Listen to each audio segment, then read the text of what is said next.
तो नमस्ते प्रणाम स्वागत बरुआ सबके राइटर केपी राज के चैनल पर। और सब बताइए आप सब कैसन बानी। तो उम्मीद करते रउआ सब भी बढ़िया होखब, अच्छा होखब।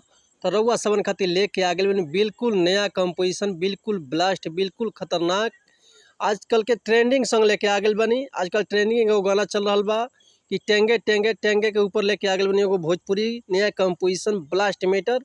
उम्मीद करती रउआ सबके बेहद पसंद आई। अगर एक नया म्यूजिक बनवा के, बढ़िया म्यूजिक बनवा के, दिल से गायकी, बढ़िया से गायकी कही तनी तो 100% बाकी गाना मार्केट में ब्लास्ट कर जाई।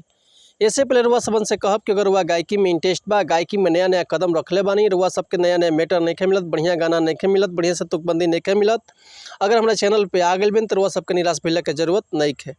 काहे से कि रउआ सबन खातिर हम हर एक प्रकार के सॉन्ग लिखिले, हिंदी होके चाहे भोजपुरी होके, लव सॉन्ग, ऑर्केस्ट्रा सॉन्ग, पूर्वी, निर्गुण, रंगदारी, जातिवाद सॉन्ग, चाहे कोनो भी सॉन्ग लिखवा सकले रउआ बिल्कुल उचित चार्ज पे।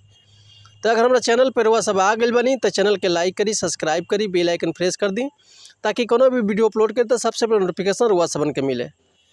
तो चलिए देर ना करते हुए आज के मीटर देखल जाए कैसे बा, का एकर लय बा, का एकर धुन बा, रउआ सबन के हम गा के बताओ तनी। उम्मीद करती रउआ सबके बेहद पसंद आई। तो चलिए देखी गाना कैसे बा। एगो लड़का अपना भौजाई से कहता कि भौजी वायरल भइल बा एगो गाना, लक्षण सीख ली यही से करी ले माना।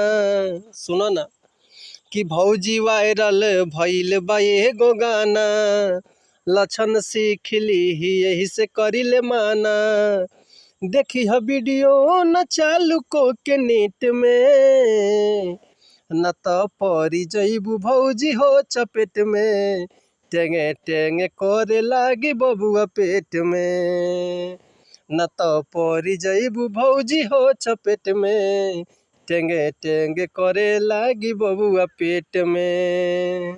तो उम्मीद करतनी मीटर हुआ सबके बेहद पसंद आयल होई। अगर ये गाना के रउआ फुल लिखवावल चाहतनी तो डिस्क्रिप्शन में हमार कॉन्टैक्ट नंबर बा, व्हाट्सअप नंबर बा, कॉल कर सके, व्हाट्सअप कर सके, रउआ के बिल्कुल उचित चार्ज पे फुल गाना मिल जाए। एक और बात रउआ सबन से कहब कि अगर हमारे गाँव में कोनो मिस्टेक भइल होखे तो भैया क्षमा चाहतनी।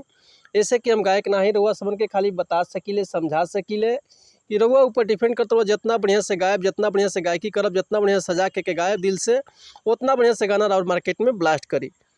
तो चलिए मिलते हैं नेक्स्ट वीडियो में कुछ नया गाना, कुछ नया धुन, कुछ नया कंपोजिशन लेके। तब तक ले रउआ सबसे अनुमति चाहतनी। नमस्कार, प्रणाम, जय हिंद, जय भारत, जय भोजपुरी समाज, हर हर महादेव।